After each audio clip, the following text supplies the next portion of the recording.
All right, this is the top of the property. This is where it all starts. From here in that direction is the property line. This is the road that I drove down to get into camp. It's so good to wake up here at my camp the first time in so long. Figured I'd come up to the top of the property and give you the full tour, so to speak. And now we're gonna stroll down my country road. This is a private road. We maintain it.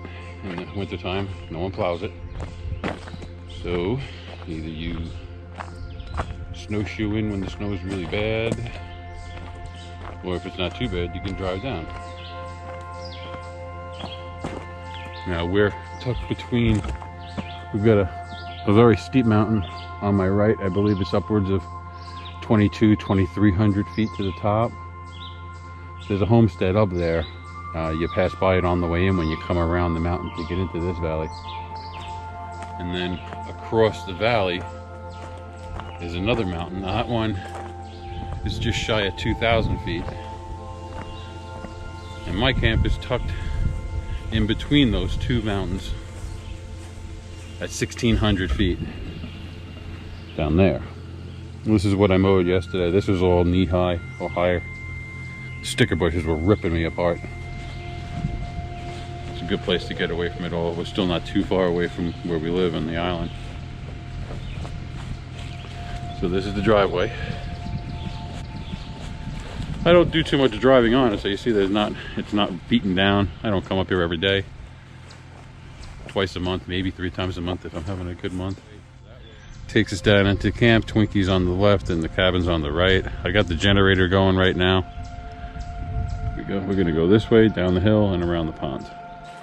On my right is a spring site that I'm working on. The pond that you're looking at here is a spring-fed pond.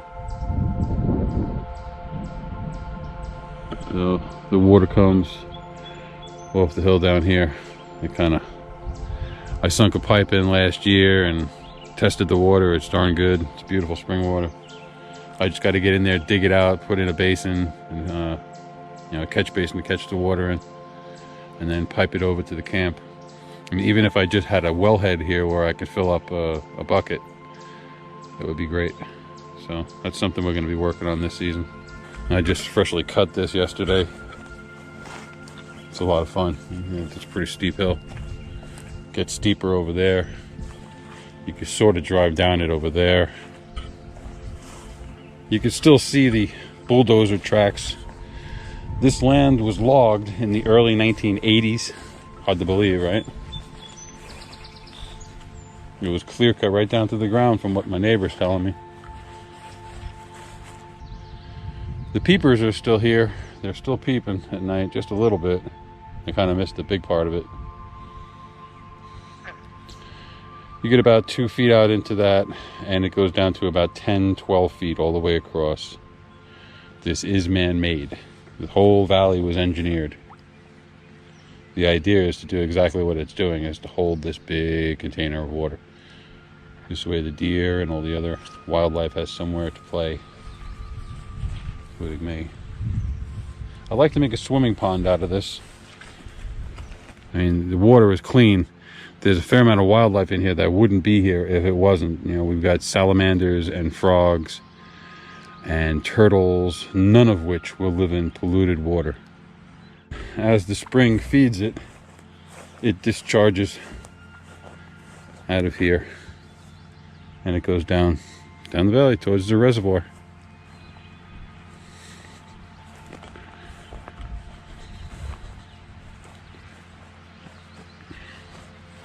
These big ant mounds, termite mounds. There's a nice clay deposit here. If I need a little bit of clay, I usually dig it out right here. There's my shovel for digging clay. Okay, we have another intersection. If we bear to the right, that takes us to where I'm going to be moving the RV to soon. I've been clearing and leveling this spot right here for Twinkie. From there to there. It will be our spot. I'm going to clear out some of this underbrush still. I cleared this path all the way from where the trailer is now. It's tight, but I can get in here. I'm just going to finish leveling this out, fill it, make it smooth. This would be the patio area here. And then I want to put in a floating dock out into the pond for swimming.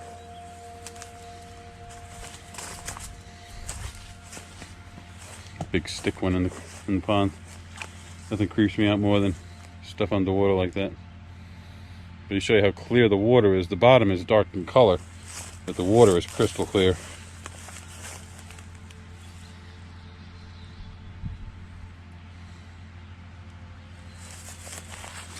Okay, let's go down into the deep dark woods this way.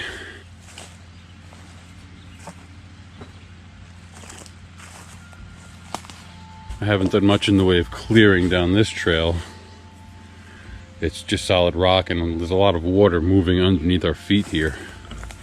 There's a swampy area right there. This is the area that I refer to as the Grotto.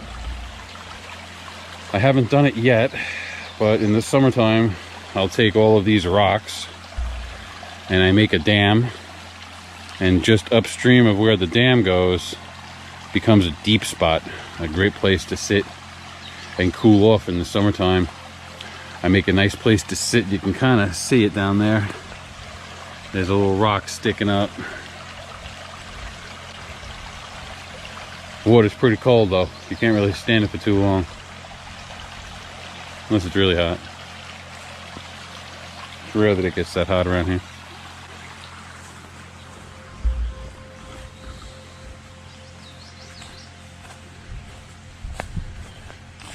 Yet another intersection coming up here. Let's take this way first. Look at how beautiful these are. I don't know what they are. Are they honeysuckle maybe? They kind of look like honeysuckle. They smell nice. I refer to this area as the beach. I mean, it's not a beach, obviously, but it is a place where you can sit right by the water. It's kind of nice. As you can see, the stream is eternally branching off, meandering. It's the way they designed it. They don't want a straight stream going down the valley. They want this thing to move around and branch off, hold the water back, let it soak in. Now the property line is only a few feet in this direction. I had this come down. Snow just piles up on stuff, and that's how it happens. It pulls us down. Now all that I got to clear out. That's a trail just like what we're on. And that clearing up ahead, that next big tree there, that's the property line. As you get towards the back of the property, it gets skinnier. You're just about, if you look way down there upstream, that's the other side of the property line, not far at all away. Everything is flowering so nicely. These beautiful blue flowers and orange flowers and yellow flowers and white flowers. We lost most of my stepping stones to high water in the spring, which is normal, but I still have a path across, just barely. Now, that's probably the nicest spot to camp on the property. We got to get the weed whacker back here, clear it out a little bit, make a spot. We'll do some tenting back here. So pretty flat. This is the flattest area on the property. And that's gross. This floated down. That's a bait barrel. I should get that the hell out of here before the cops think I put it there. Guys put corn in these things to attract deer, apparently. That's what I've been told. You're not supposed to do that. Whoa. Don't step on that rock.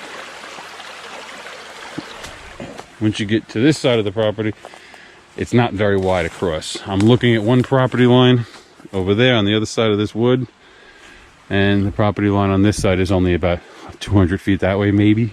Everybody's instinct when they come up to a property like this, and when they own it especially, they get the urge to flatten everything and put in roads. Not me. I don't want people driving back here. I want this to stay very much the way it is. This is where the deer stay. This is a hunting land. This is all hunting land. It's not hunting season. Otherwise I'd be wearing orange and carrying a gun. I should have a weapon on me, but the longer I'm here, the more comfortable I get, which is not a good thing. One of my favorite features on the property, and the single largest rock in my rock collection, is right here. Ain't it a beauty? I don't know who's living in there, but you know there's somebody living in there. Now this was considered a build site, believe it or not. It's cleared. It's labeled on the map, on the tax map, as the secondary build site. Where my cabin is the primary build site. This is the area that I use as a target range. Just directly in front of me is that big hill I was mentioning earlier. So what I'd like to do would be to set up a rifling area on the rock. I still have a little more clearing to do. And if you look way down there, I'll zoom it in right there. I've got some targets set up. I even have a couple of frying pans in the ground somewhere around here. Excuse me. The pollen count is incredible. Tree pollen and grass. There's one of my dingers. Old cheapy frying pan. Kind of fun to hit. Alright. We're almost to the back of the property. Not all the way yet though. Here's one of my targets fell.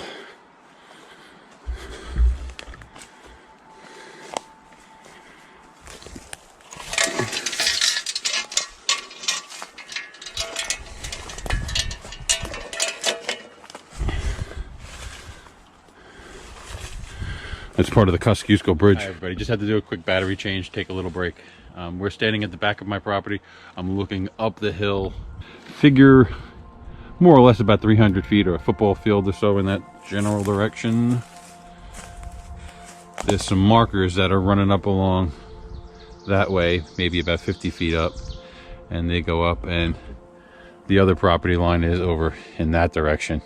It's not more than 200 feet across at the back. And we're getting pretty close to the back part of the property. I can see both of my neighbor's property from where I'm standing.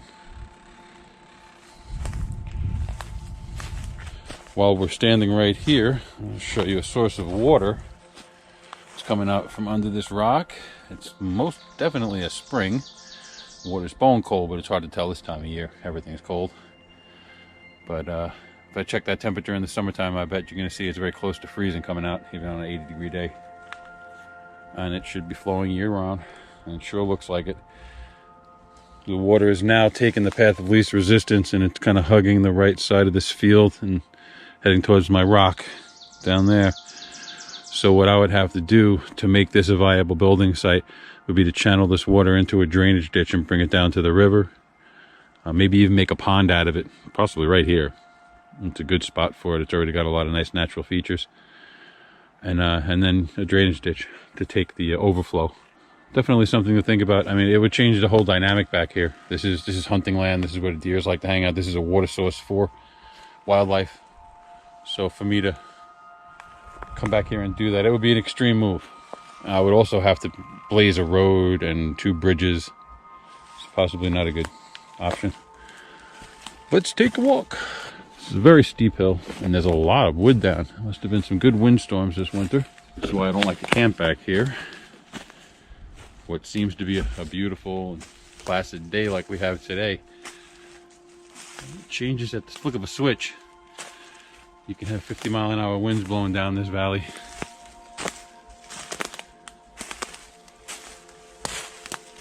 And we're getting up to what I refer to as the eagle's nest. This is a deer trail.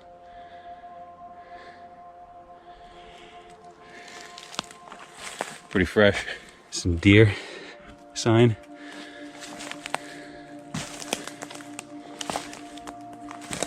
So there's deer here, we all know that. If I were to be sitting around waiting for a deer to stroll by, let me stabilize myself here. It's a steep hill. Look at the view that I command here. And you got to drop off of at least 30 feet, 25 feet down to the bottom of the valley, and I'm looking at a lot of space. And this is a place where the deer like to hang out. This is my hunting blind. Yeah, this is definitely a game trail. You can see it keeps going that way. Now, I'm weary about starting a fire back here at all. I mean, this is dry pine duff. You drop an ash back here, there's a good chance it's gonna light. So, I'm not a big fan of fires back here. If you're gonna do it, obviously, you'd have to build a really good fire pit. This tree is really frightening. It's dead right down to the ground. That's a lot of weight up there. And I'm standing right underneath it.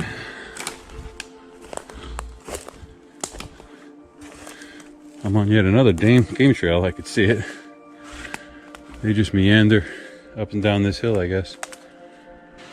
Okay, what do we have here?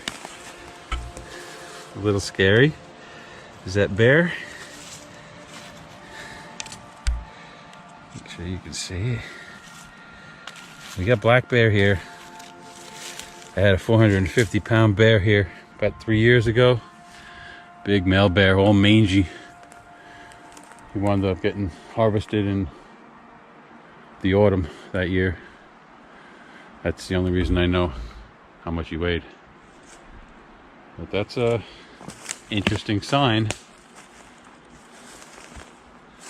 Not that fresh, at least a couple of days old. Hey, baby. Well, this is as close to the back property line as I'm gonna get. Yeah, there it is. It's a bit of a, I guess you'd call it a road, a logging road. It's not really a road.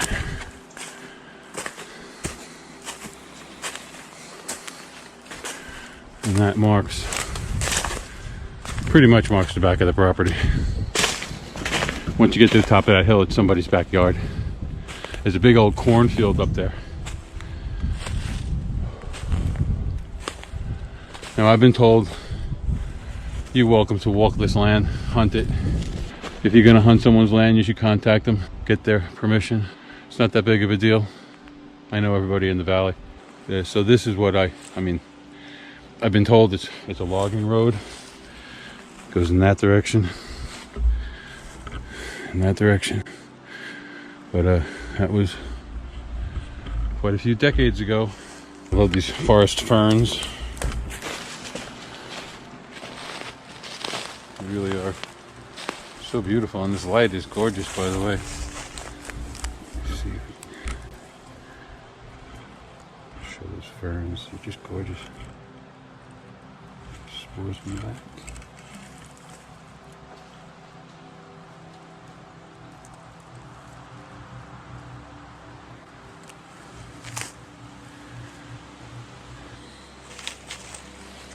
Now, when you're back here, touching a lot of plants, deer scat and bear scat and sticks. I want to make sure you give yourself a good hand wash, you know. Isn't it great to hear that kind of advice for some other reason? I've been carrying hand sanitizer and antibacterial soap here at camp for years, because I know what this stuff will do to you. Mouse droppings, you know, after you clean up around camp, you gotta wash your hands really well. They carry viruses, they carry all sorts of stuff. It's technically tick season, but it doesn't hit here so a little bit later than it does in the island, and it's been cool, so I'm not too worried about them. I haven't seen anything or felt anything.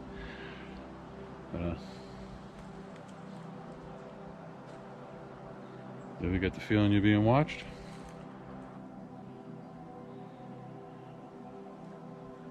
It got very quiet. Perhaps I should move along. Yeah. Somebody's track.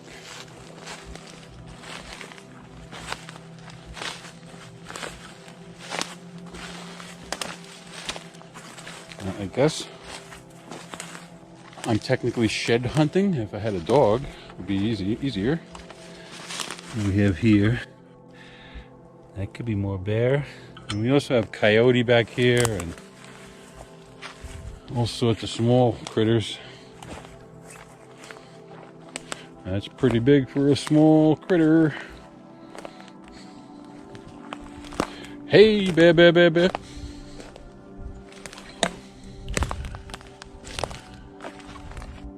Yeah, that's a good spot to hide if you were a bear. This is usually as high up on the property as I go. This is the eagle's nest from above.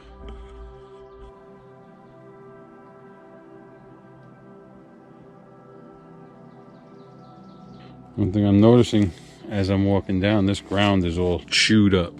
Thought maybe I can get a couple of footprints. As I look, you know what probably happened here? I bet that's where the bear likes to come and get himself some grubs. Kind of see how he'd be tearing it down.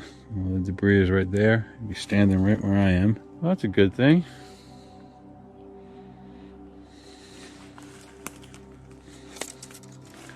Lots of tracks.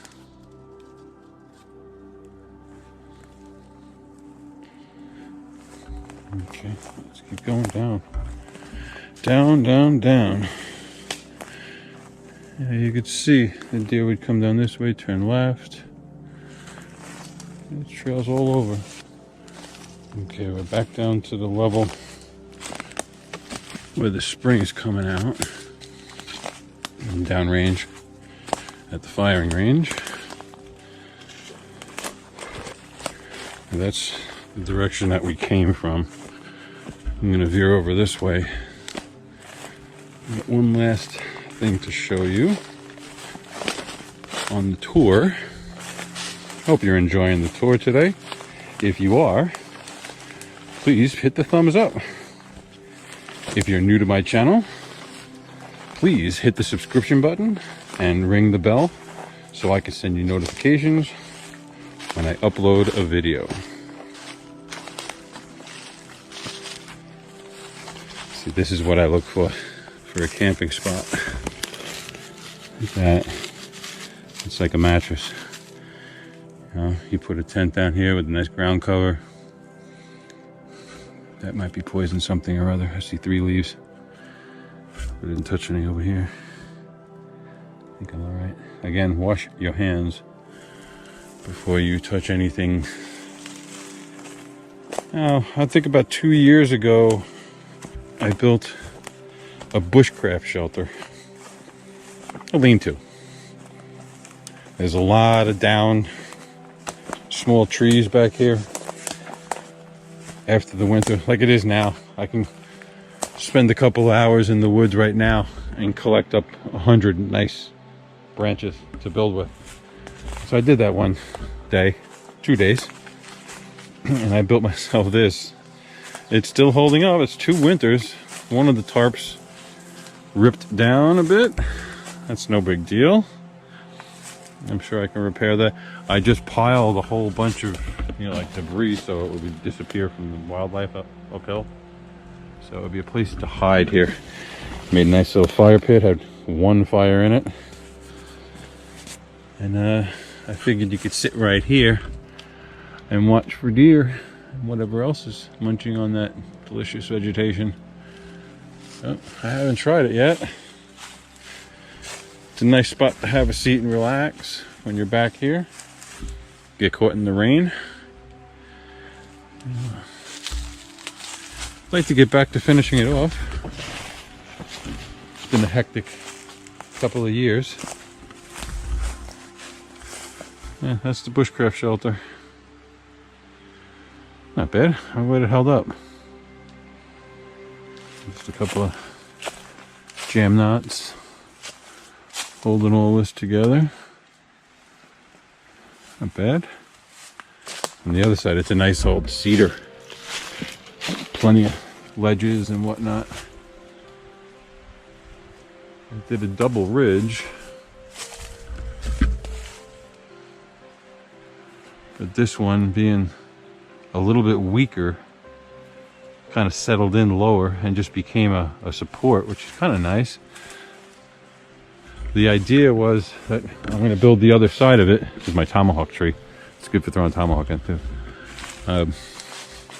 To build the other side like this and have a stove in the place of where the fireplace is, and have a stovepipe going right up and out, or, you know, think more like an Indian, you know, and just have it all go, a Native American, and have it all just go right up the roof.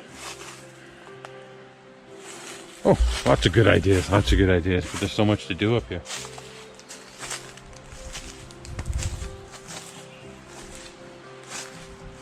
I'm glad I had a chance to take you on this tour. You've seen bits and pieces of the property over the last few months in my videos. I brought up some old ones. You can go see the building of this Bushcraft Shelter in my playlists under Catskill Adventures. I believe right now it's under the heading of a lunch in the woods, or yeah, lunch in the deep woods.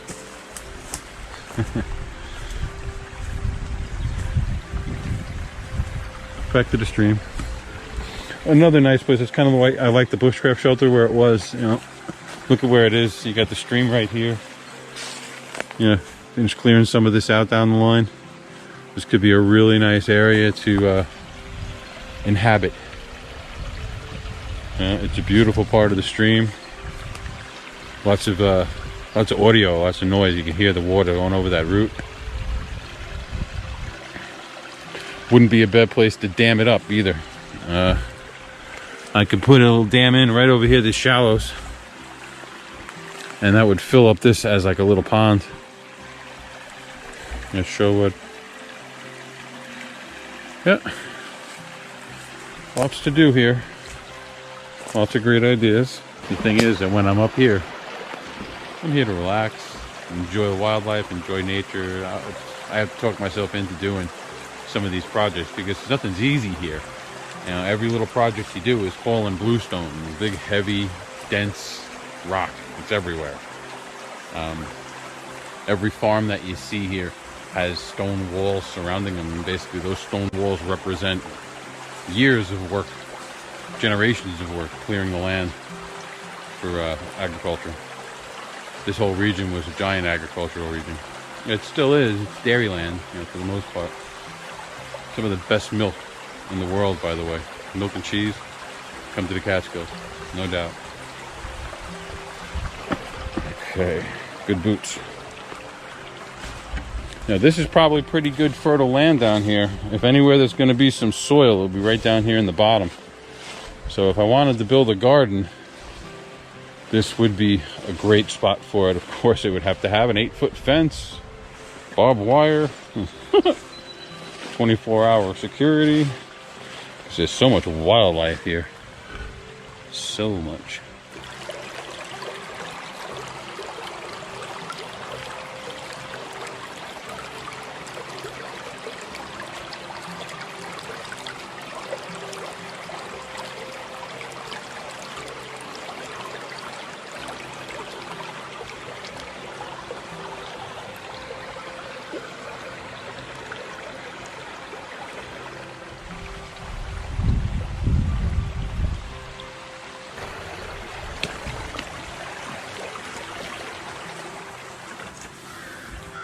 Okay, so we're about 90% done with the tour.